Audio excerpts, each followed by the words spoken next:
Hello class, welcome back. So this is part 2 of my demonstration on how to do this sort of coil nuki bowl. So in our last video, I did the coiling process where I worked from top to bottom, starting out by my first coil that I put down was the rim of what would become my bowl, and then I built an enclosed shape and blended, weaved everything together, did some ribbing on the inside.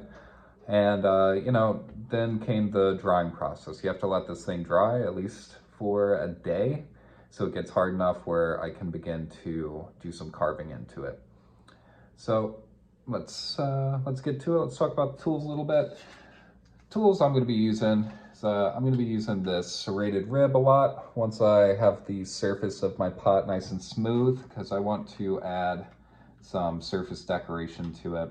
So I'm going to be using this to decorate the surface. If you got a paddle, these paddles come in handy when you're doing this sort of coil technique. Those are great. A little bowl, water, and a sponge, always necessary. Some firm ribs. I've got a wooden rib. I've got a plastic mud tools, extra firm rib. We're also going to need a flexible smooth rib. Might need a pin tool. This is called a shear form. We're going to be using this a lot today.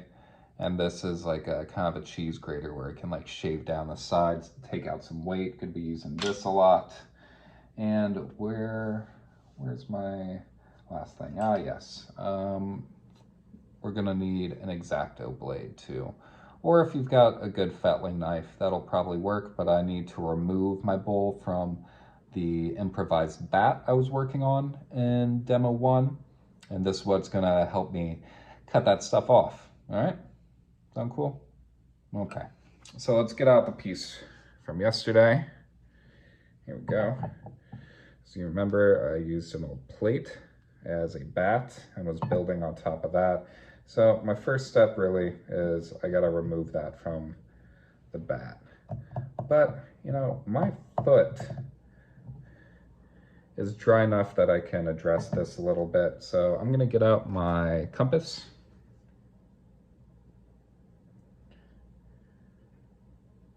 Get this thing centered as much as possible. My banding wheel. All right, so I'm gonna start out by just marking where I'm gonna carve my foot away from.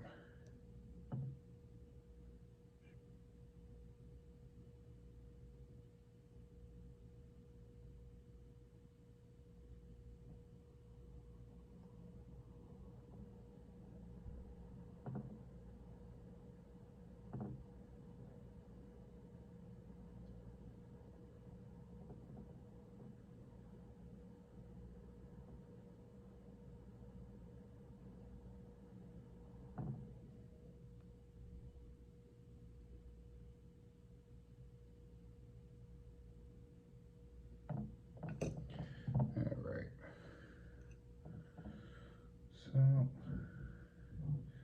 I'm gonna take my knife.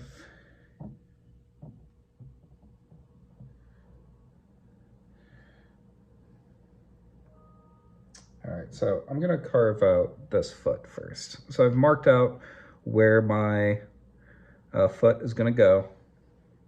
The first thing I'm gonna do, I know I got a lot of weight down here, so I'm gonna remove a lot of that first. I'm gonna take my X-Acto blade, and I'm gonna put it straight down into the bottom of this thing, maybe a ½ inch down, and then I'm gonna cut following that line.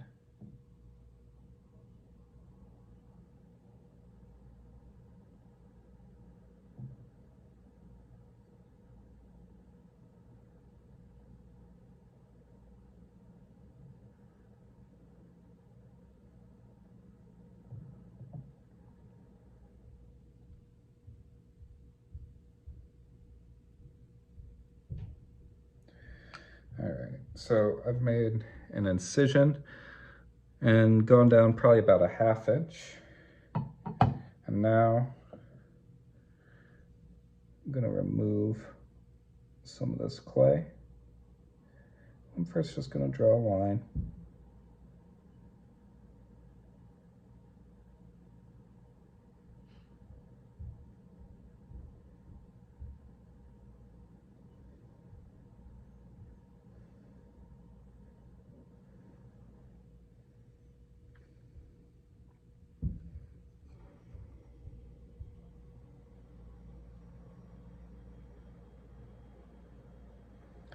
And then I'm gonna cut. And I'm pushing the blade into the area that I've already cut.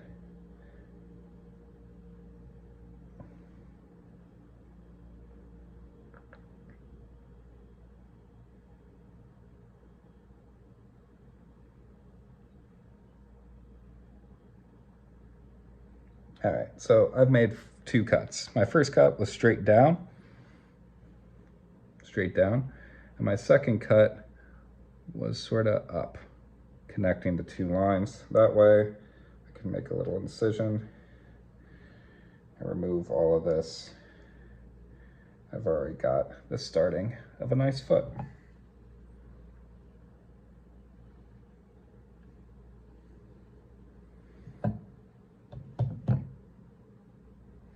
All right, so let's remove this from the bat now. Same thing, I'm gonna be using my X-Acto blade. I'm gonna be pushing it through the wall of my pot, and then I'm gonna begin turning, because I wanna just get this thing off of this improvised bat so I can start cleaning up the inside of it.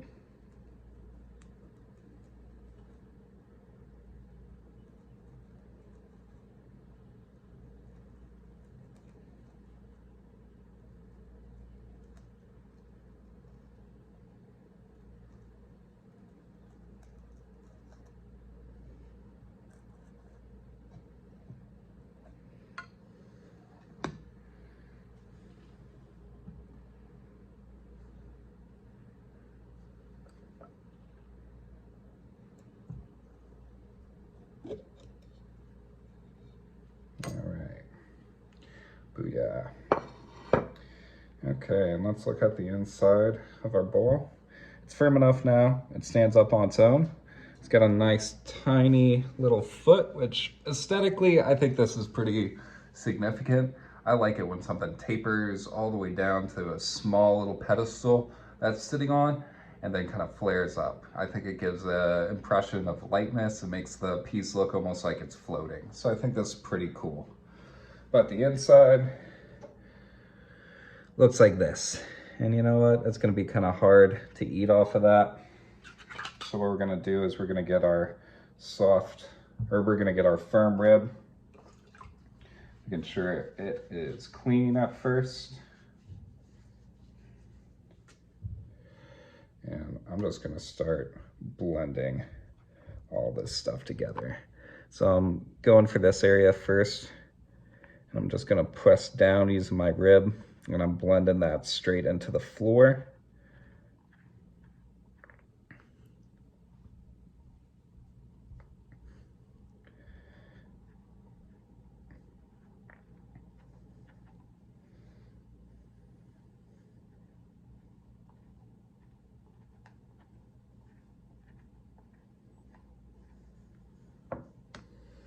All right, so I'm kind of getting rid of that. I'm just smoothing this out, making sure there are no pits. And now I'm just gonna go through. I'm gonna use my rib. I'm gonna blend all of this stuff out. You know, this has been separated from the atmosphere, so it's still pretty soft in here. I can use that to my advantage and just smooth all this out with my firm rib.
You know, I kind of like this blended texture a lot. I think it's kind of pretty on its own. If you like the way this looks and yours has a similar thing, you know, you could just keep it like this. It's pretty nice. But I'm gonna get rid of all that texture because I want to do something different.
All right, so now I got this pretty much smoothed out. Safe to eat off of. All right, and feeling around, this is very thick. So I'm gonna start taking away some of this weight. The way I'm gonna do that is with my shear form. The shear form has two edges. Well, it's got more of like a, you know, a tooth. Each one of these holes, it has like a little tooth on the top edge. So it really only cuts one way. Some potters like to put like a little mark, like an arrow in a downward direction to show you where to scrape this from. But just so you know, the teeth should always be on the top edge. So make sure the teeth are on the top of these holes and then draw it back towards you. And you just start removing like this. And me personally, I like to save these little shavings. I grab a cup.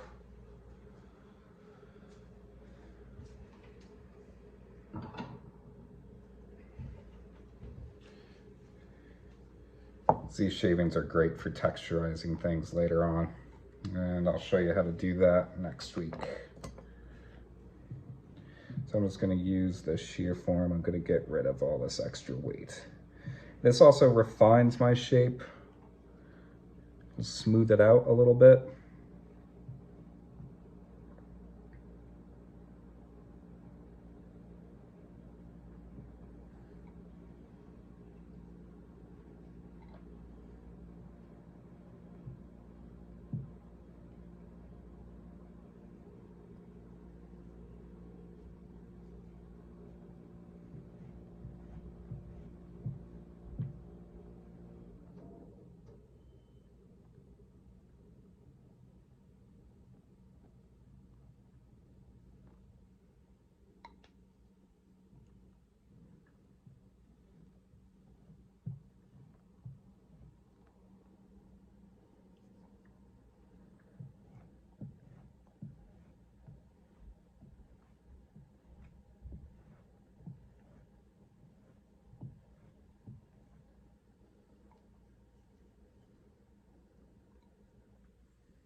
Just keep collecting all these shavings in a little bowl.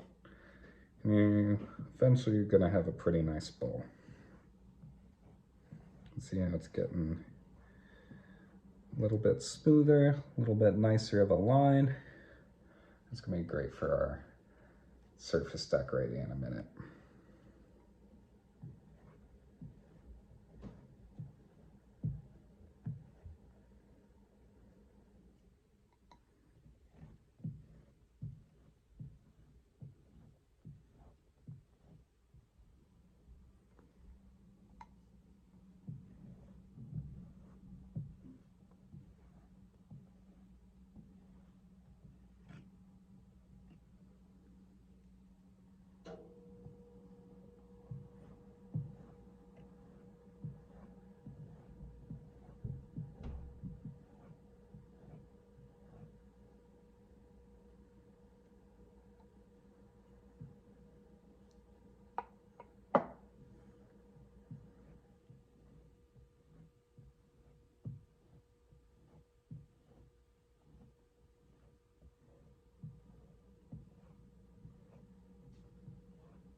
this stuff. That's great.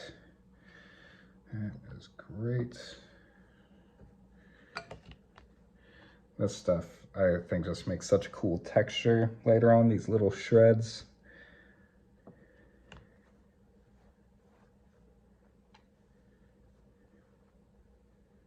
A lot of cool stuff I can do with that. All right.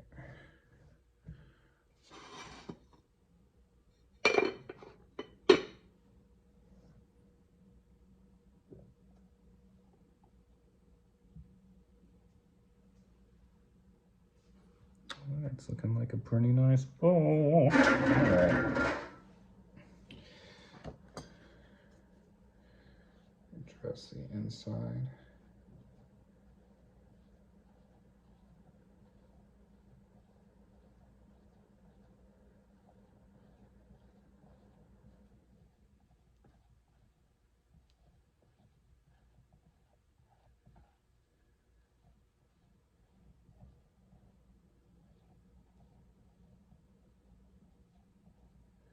All right, I got this kind of uneven rim. That's the other great thing that a shear form is great for, is evening out an uneven rim. Just gonna turn this, polish this thing down.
All right, still got some inconsistencies on the inside, but you know, feeling pretty good about this bowl. Just gonna scrape those out again with my rib.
Mm-hmm.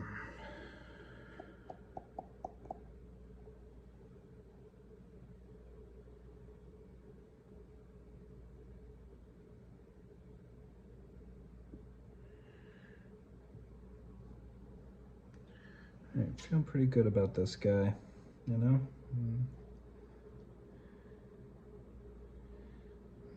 That's one thing I need to address. This side is much thicker.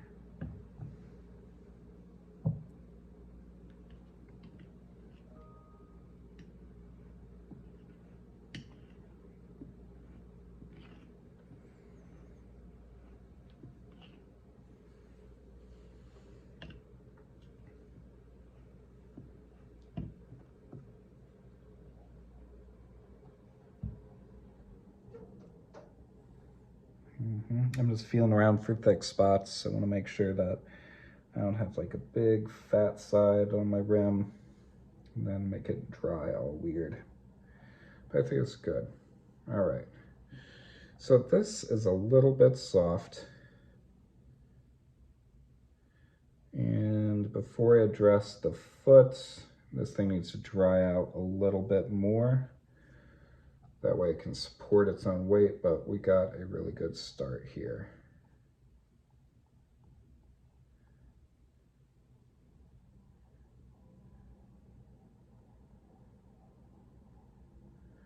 Yeah. This is doing good. All right. So that's it for part 2, essentially. We've smoothed out the inside of our bowl. This would be a great ramen bowl. And we've removed a lot of the extra weight and texture from when we formed this using a shear form. You could also use, you know, your regular ribbon tool to do this part. But if you got one of these, it's really a good investment. I think they're like $8. Definitely worth it. All right, so next thing we're gonna do is let this dry out a little bit more, and then I'm gonna show you how to adorn the surface, and you know, one of my favorite ways I think looks really interesting. So yeah, see you in a little bit.